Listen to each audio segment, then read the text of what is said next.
আমার ভাইজানেরা, এ নবী পাকের উম্মত উম্মতিরা, এ নবী দেওয়ানারা, বিশ্ব নবী রাসূলুল্লাহ সাল্লাল্লাহু আলাইহি ওয়াসাল্লাম মদিনার মসজিদে নববী শরীফে সর্বপ্রথম যখন গিয়েছিলেন, এ যুবকেরা, আল্লাহ রাসূল সাল্লাল্লাহু আলাইহি ওয়াসাল্লামের একজন সাহাবা, এ যুবকেরা, যার নাম হচ্ছে ওমর ইবনুল জামু, এ যুবকেরা, ওই ওমর ইবনুল জামু ছিল খোড়া সাহাবা। এ যুবকেরা খুঁড়িয়ে খুঁড়িয়ে হাঁটতেন বাবা। এ যুবকেরা, ওই ওমর ইবনুল জামু আল্লাহর রাসূল মক্কা থেকে আসবে, আমার দয়ার নবী রাসূলুল্লাহ যখন মক্কার জমিন থেকে মদিনার জমিনে আসবে, ওই ওমর ইবনুল জামু কি করেছিলেন জানেন? সে নিয়ত করেছিল, না না না, আল্লাহর রাসূল যখন আসবে আমি রাসূলুল্লাহর হাতে হাত দিয়ে কলেমা পড়ে মুসলমান হয়ে যাব। এজন্য বলে, কারণ মক্কাতে রাসূলুল্লাহর উপরে অত্যাচার হচ্ছে, মদিনায় কিন্তু অনেক সাহাবারা যারা রাসূলুল্লাহকে মহব্বত করত, ভালোবাসতো, তারা কিন্তু মদিনায় বসে বসে রাসূলুল্লাহর জন্য অপেক্ষা করত। জোরে বলে, কখন আমার দয়ার নবী মুস্তাফা আসবে? জোরে বলুন। কিন্তু আমার ভাইরা, একটা সুন্দর দিকে আমার দয়ার নবী মুস্তাফা সাল্লাল্লাহু আলাইহি ওয়াসাল্লামের চরিত্রটা দেখেন, ক্যারেক্টার দেখেন, আমার রাসূলুল্লাহ স্বভাব দেখেন, গুণ দেখেন, গুণ। মক্কা থেকে আবু জেহেল, আবু লাহাব, আবু সুফিয়ান এদের পেশারে রাসূল যখন বেরিয়ে আসলেন আল্লাহর হুকুমে যখন আসলেন, আর এই সময় আল্লাহর রাসূলের হাতে হাত দিয়ে বাচ্চা বাচ্চা যুবক সাহাবা হযরত সালাবা, মাত্র 16 বছরের সাহাবা, সে রাসূলুল্লাহর হাতে হাত দিয়ে কলেমা পড়ে মুসলমান হয়েছে। জোরে বলে, মাত্র 18 বছরের সাহাবা হযরত তালহা রাদিয়াল্লাহু তাআলা আনহু আল্লাহর রাসূলের হাতে হাত দিয়ে কলেমা পড়ে মুসলমান হয়েছে। জোরে বলে। আর একজন ব্যক্তি, তার বাড়ি মদিনা শরীফ থেকে অনেক দূরে, সে এক পায়ে ভর করে খুঁড়িয়ে এই ওমর ইবনুল জামু, এই সাহাবাটা আল্লাহর রাসূলের কাছে এসে অঝর নয়নে কাঁদতে কাঁদতে বলছে, ইয়া রাসূলুল্লাহ, বহুদিন প্রতীক্ষায় ছিলাম, আমি সব সময় আল্লাহর কাছে বলতাম, আল্লাহ আমার মৃত্যু দেবেন না যতক্ষণ রাসূলুল্লাহর হাতে ছোঁয়া না পাবো। জোরে বলে। আমি প্রথমে বলেছি ইন্নামাল আমালু বিল খাওয়াতিন, প্রত্যেকটা জিনিস নিয়তের উপরে নির্ভরশীল। ভালো করে বুঝবেন কথা। রাসূলুল্লাহ মক্কা থেকে মদিনায় চলে এসেছে, এইবারে মক্কার লিডার যারা বড় বড়, তারা যখন দারুন নাদওয়ায় বসে আছে, আর মক্কার যুবকগুলো এবার রেগে গেছে, খচে গেছে। মক্কার যুবকগুলো খচে গিয়ে বলছে, আব্দুল্লাহর বেটা মুহাম্মদ মুস্তাফা সাল্লাল্লাহু আলাইহি ওয়াসাল্লাম মক্কার জমিনে যখন হেঁটে হেঁটে যেত, আমাদের যদি মনটা খারাপ হতো, তার মুখের দিকে তাকাতাম, আমাদের মনটা চাঙ্গা হয়ে যেত। জোরে বলে। আমাদের সঙ্গে কারুর যখন ঝগড়া লেগে যেত, সাথে সাথে তিনি মিডিলে এসে এত সুন্দর কিছু কথা নসিহত করে দিত, আমাদের ঝগড়া ছেড়ে দিয়ে ভাতৃত্ব একজনের হাতে আর একজনের হাত দিয়ে আমাদের মীমাংসা করে দিত। জোরে বলে। আর মক্কার জমিনে এরকম কোন লোক খুঁজে পাইনি, হয়তো মুহাম্মদ সাল্লাল্লাহু আলাইহি ওয়াসাল্লামকে নবী বলে মানেনি, আল্লাহর নবী বলে মানেনি, কোরআনকে মানেনি, কিন্তু তার প্রতি একটা অগাধ বিশ্বাস ছিল, কারণ আমরা আমাদের আমানতটা তার হাতে জমা রাখতাম। আমাদের অর্থ সম্পদ গুলো আজকে আমরা না আবু জেহেলের কাছে রাখতে ভয় পাই, আবু সুফিয়ানের কাছে রাখতে ভয় পাই, আবু লাহাবের কাছে রাখতে ভয় পাই, কারণ এরা কথা দিয়ে কথা রাখতে পারে না। আমি আমার যে সম্পত্তি, আমার যে অর্থ, সেই অর্থগুলো আমি কার হাতে তুলে দিই? বিশ্বনবী মুস্তাফার হাতে তুলে দিই, কারণ সেই মুস্তাফা কখনো ওয়াদা বেখেলাফ করতো না। যেটা কথা দিত সেই কথাটাই রাখতো। জোরে বলবেন না? আল্লাহর রাসূলের আদর্শ যদি আমাদের আদর্শ হয়ে যায়, আল্লাহর রাসূলের আদর্শ যদি আমাদের আদর্শটা হয়ে যায়, রাসূলুল্লাহর আদর্শটা যদি আমরা নকল করতে পারি, বিশ্বাস করেন দুনিয়ার জমিনে আমার আপনার আর কোনো অভাব থাকবে না। জোরে বলে, অভাবই থাকবে না। কিন্তু আজকে আমরা রাসূলুল্লাহ সেই আদর্শটাকে ফলো করতে পারছি না। আমার ভাইজানেরা, এ নবী পাকের উম্মত উম্মতিরা, এ নবী দেওয়ানারা, বিশ্ব নবী রাসূলুল্লাহ যখন মদিনায় চলে আসলেন, এ যুবকেরা, মক্কার ওই সকল যুবক যুবকেরা বলছে না না, আবু জেহেল আবু লাহাবরা আল্লাহ রাসূলকে মারার জন্য তার ঘরটা যে ঘিরে রেখেছিল, তার ঘরটাকে এমন করে দড়িয়ে দেওয়ার চক্রান্ত করেছিল। কিন্তু না না না, সেই মুহাম্মদ মুস্তাফার হাতে আমাদের রেখে যাওয়া আমাদের অর্থ সম্পদগুলো তার কাছে গচ্ছিত রাখা আছে। আমরা সেটা কোথায় পাবো? মুহাম্মদ তো এমন করে মদিনায় চলে গেছে। এ যুবকেরা, হে নবী পাকের উম্মতিরা, আল্লাহ রাসূল কেমন আমানতদার ছিলেন দেখেন। আমার দয়ার নবী রাসূলুল্লাহ তার সাহাবা আলীকে ডাকলেন, ও বাবা আলী, আমি রাসূলুল্লাহ, আমার সঙ্গে তুমি একটু সাক্ষাৎ করো। আলী হুজুর রাসূলুল্লাহর সামনে হাজির। আল্লাহ রাসূল বলছে, আলী না না না, আজই খবর হয়েছে আমার মক্কা থেকে মদিনায় চলে যেতে হবে। ও আলী তুমি শোনো, মক্কার যুবকগুলো, মক্কার মুরব্বিগুলো আমি রাসূলুল্লাহকে মহব্বত করে ভালোবেসে তাদের গচ্ছিত সম্পদগুলো আমি রাসূলুল্লাহ আমার কাছে আমানত হিসেবে রেখেছে। না না না, তারা তো আমাকে বিশ্বাস করে না ঠিকই, কিন্তু আমার উপরে তারা ভরসা করে। না না না না না, ও আলী শোনো শোনো, আমি রাসূল যখন বেরিয়ে যাব সকালবেলা তারা চিন্তায় পড়ে যাবে। না না না, ও আলী শোনো, আমি রাসূলুল্লাহ তাদের ওই গচ্ছিত সম্পদগুলো তোমার হাতে তুলে দিলাম, আর তুমি ওই গচ্ছিত সম্পদগুলো সুবে সাদেকের সময় সকালবেলা যখন হবে তাদেরকে ডেকে ডেকে ডেকে ডেকে এই মালগুলোকে বন্টন করে দেবে। এ যুবকেরা, আলী হুজুরের ঈমান কত মজবুত ছিল। এ যুবকেরা, এ আমার আম্মা জানো বোনেরা, একটু ভালো করে বোঝার চেষ্টা করেন আলী হুজুরের ঈমানের কত পাওয়ার ছিল। আল্লাহ রাসূল বলেছিল, আলী না না না, আজকে রাতের বেলা কাফেররা কিন্তু আমার ঘর ঘিরে ধরবে, যে কোনো মুহূর্তে আমাকে কতল করার চেষ্টা করবে, কিন্তু না না না, আমি রাসূলুল্লাহ তো আমার বেড়ে থাকবো না, আমার জায়গায় তোমাকে থাকতে হবে। ওই সময় আলী বলেছিল, ইয়া রাসূলুল্লাহ হাবিবাল্লাহ, না না না, আমি আলী আমার জীবনের থেকে আপনাকে বেশি মহব্বত করি।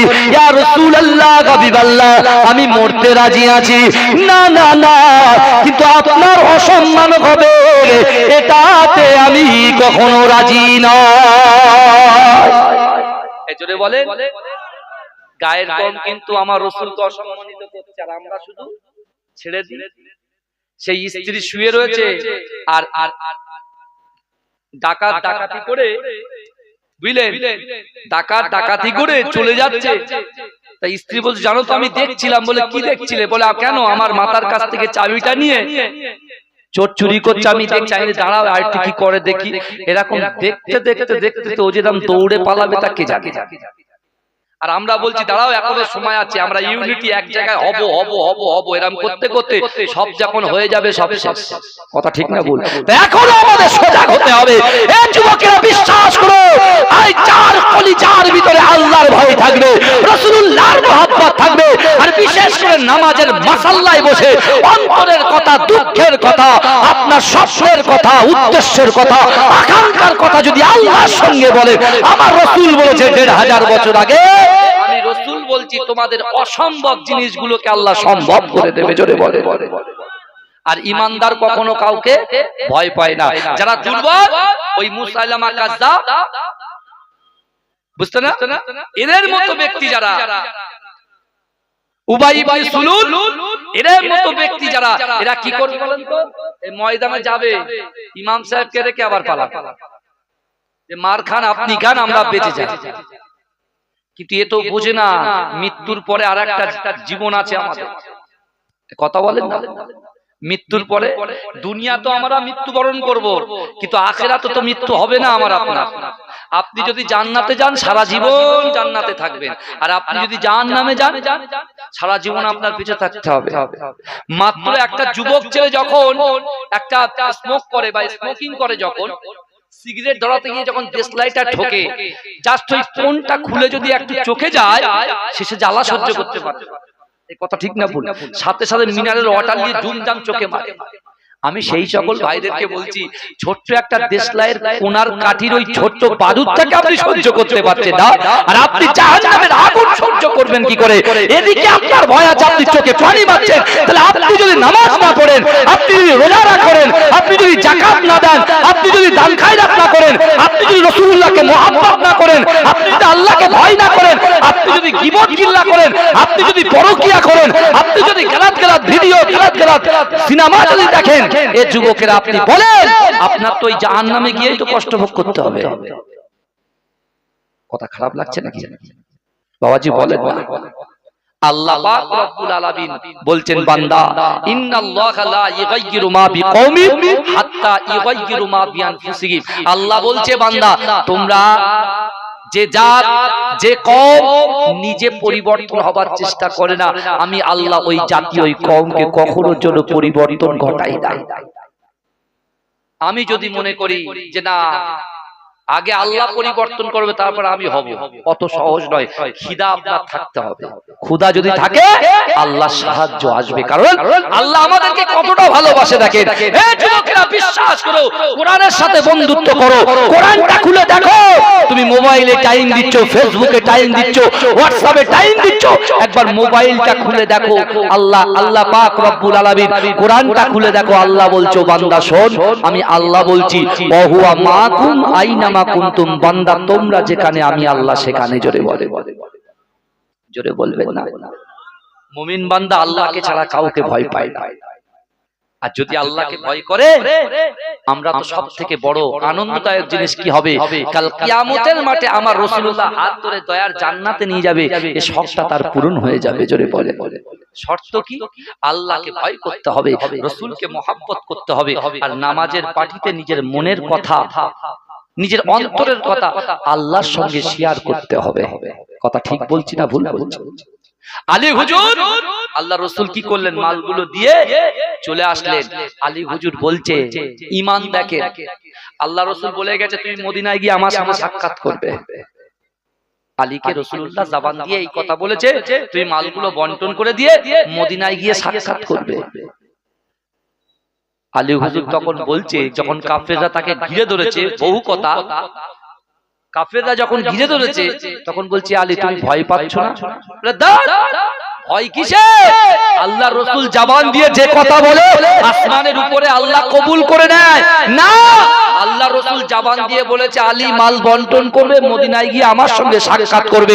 যতক্ষণ পর্যন্ত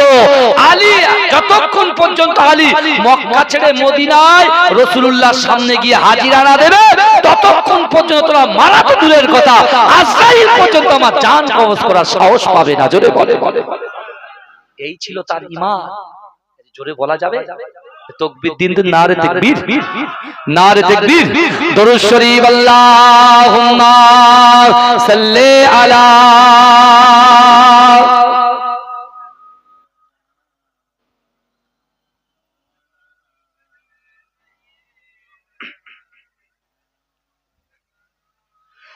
आखिरी रसूल তুমি নবী আকরাম, তোমার কদমে মোর হাজারো সালাম। নবী তোমার কদমে মোর হাজারো সালাম। জোরে বলুন বাবা, যেটা জোরে হবে না সুবহানাল্লাহ, এটা জোরে হবে না?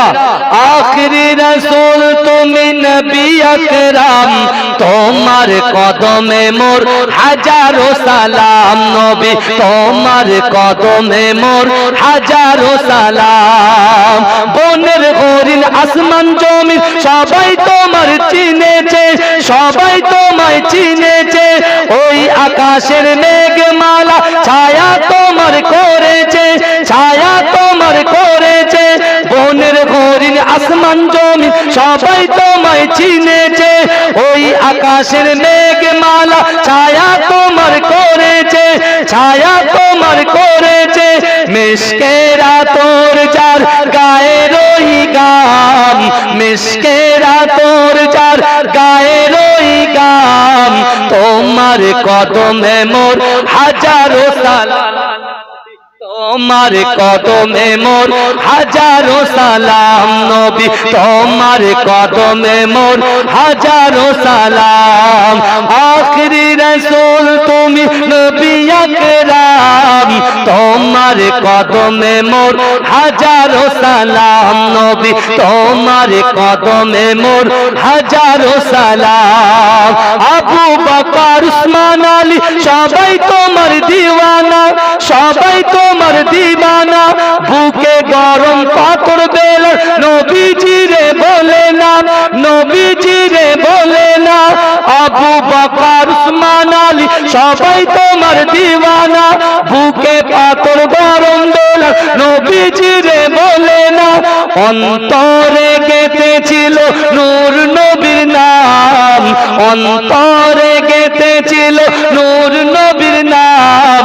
তোমার কদমে মোর হাজারো সালাম নবী, তোমার কদমে মোর হাজারো সালাম। আখরি রাসূল তুমি নবী আকরাম, তোমার কদমে মোর হাজারো সালাম নবী, তোমার কদমে মোর হাজারো সালাম।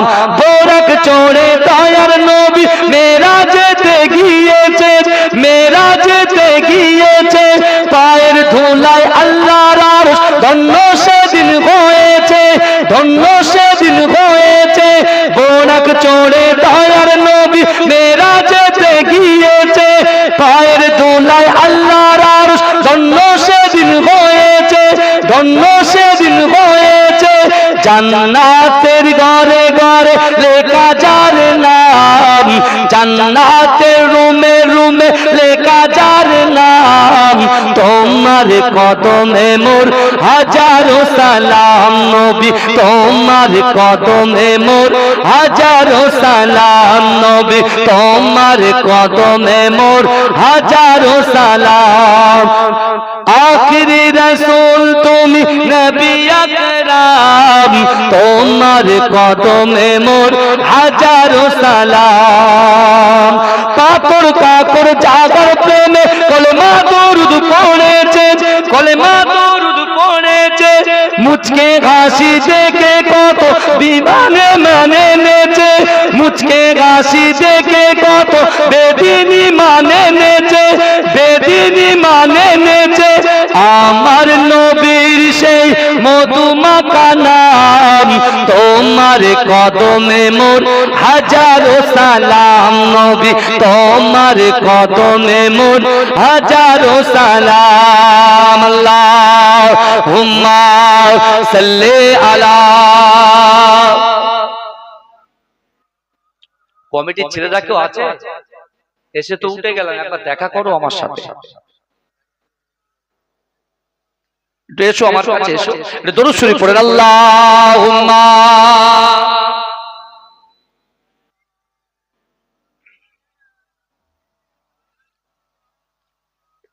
আমার বাবাজিরা ভাইরা, আমার বিশ্ব নবী রাসূল সাল্লাল্লাহু আলাইহি ওয়াসাল্লাম যখন মদিনায় আসলেন, মদিনার বালক যুবকগুলো আল্লাহর রাসূলের হাতে হাত দিয়ে একে একে একে একে ইসলামের মধ্যে দাখিল হতে শুরু করলেন। জোরে বলে, জোরে বলা যাবে?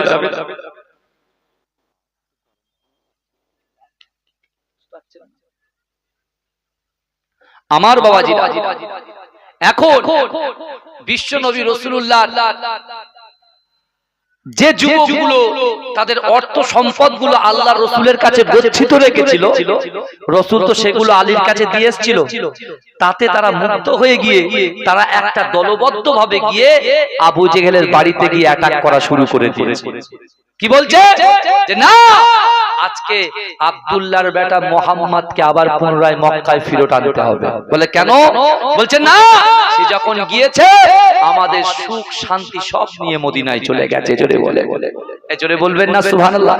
এখন ঈদের চাপে পড়ে এখন আবু জেহেল, আবু লাহাব, আবু সুফিয়ানরা একটা মিটিং করে বলছে যে শোনো, মদিনাতে একজনকে পাঠাতে হবে। মদিনাতে গিয়ে দেখতে হবে যে মুহাম্মাদুর রাসূলুল্লাহ সাল্লাল্লাহু আলাইহি ওয়াসাল্লাম তিনি কি করছেন, ইসলামটা কিভাবে প্রসার করছেন, এবং সে আবার পুনরায় আমাদের এখানে অ্যাটাক করতে পারে তার দলবল নিয়ে সব চেক করতে হবে। তার জন্য উরওয়া ইবনে মাসউদকে রেডি করলেন। উরওয়া ইবনে মাসউদটা কে? উরওয়া ইবনে মাসউদ হলেন, তিনি হচ্ছেন তৎকালীন যুগে তিনি খুব বড় শায়ের ছিলেন, লেখক ছিলেন এবং খুব পণ্ডিত ছিলেন। এই উরওয়া ইবনে মাসউদ তিনি বলছেন না, যখন আবু সুফিয়ান বলছে এ উরওয়া ইবনে মাসউদ শোনো, তোমাকে সিলেক্ট করা হচ্ছে কারণ তোমাকে মদিনায় যেতে হবে। এই দেখেন কার ঈমান কতটা দুর্বল আর কার ঈমান কতটা মজবুত। দেখেন আলী হুজুরকে রাসূল রেখে যাচ্ছে, আলী হুজুর বলছেন ইয়া রাসূলুল্লাহ আমি আপনার জন্য জীবন দিতে প্রস্তুত। জোরে বলুন। কারণ তার ভিতরে ঈমানের স্বাদ ছিল, ঈমান ছিল, কিন্তু উরওয়া ইবনে মাসউদের তো ঈমান ছিল না। সে বলছে মক্কাতে 13 বছর মুহাম্মদকে কষ্ট দিলাম। কত বছর? মক্কাতে আমার দয়ার নবী 13 বছর ছিলেন। ক বছর ছিলেন বলেন? কথা বলে 13 বছর ছিলেন। এই 13 বছর জিন্দেগিতে আল্লাহর রাসূলকে কত কষ্ট দিয়েছে কে? আবু জেহেল, আবু লাহাব, উতবা, শাইবা, শিবা। নারে তাকবীর, নারে তাকবীর। মাসলাকে মুজাদ্দিদ জামান পীরজাদা ভাইজান হুজুর কেবলা, পীরজাদা আবু জাহ সিদ্দিকী ভাইজান হুজুর কেবলা। নারে দেখবে, নারে দেখবে। মাশাআল্লাহ, মাশাআল্লাহ। আমার ভাইরা মুজাদ্দিদ জামানের আওলাদ যে গ্রামে চলে যায়, আমার মুজাদ্দিদ জামান রুহানি হালাতে সে গ্রামে হাজির হয়ে যায়। জোরে বলে, এটা জোরে বলুন না ভাই। কিন্তু আমার ভাইরা ভালো করে বুঝবেন কথাগুলো কি বলছি। আমার রাসূলুল্লাহ ভ্রাতৃত্ব শিখিয়েছে, আমার রাসূলুল্লাহ প্রেম প্রীতি শিখিয়েছে।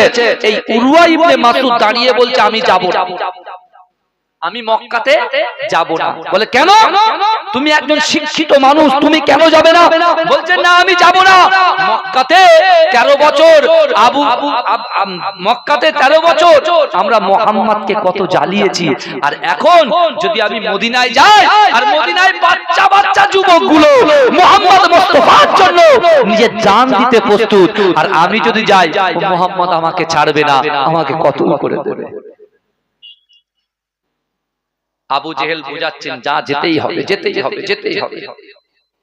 কিন্তু আমার ভাইজানেরা, এ নবী পাকের উম্মতিরা, এ নবীর দিওয়ানারা, এ যুবকেরা, আবু জেহেল, আবু লাহাব, উতবা, শাইবা, শিবা এদের সকলের চাপে উরওয়া ইবনে মাসউদ রাজি হয়ে গেল।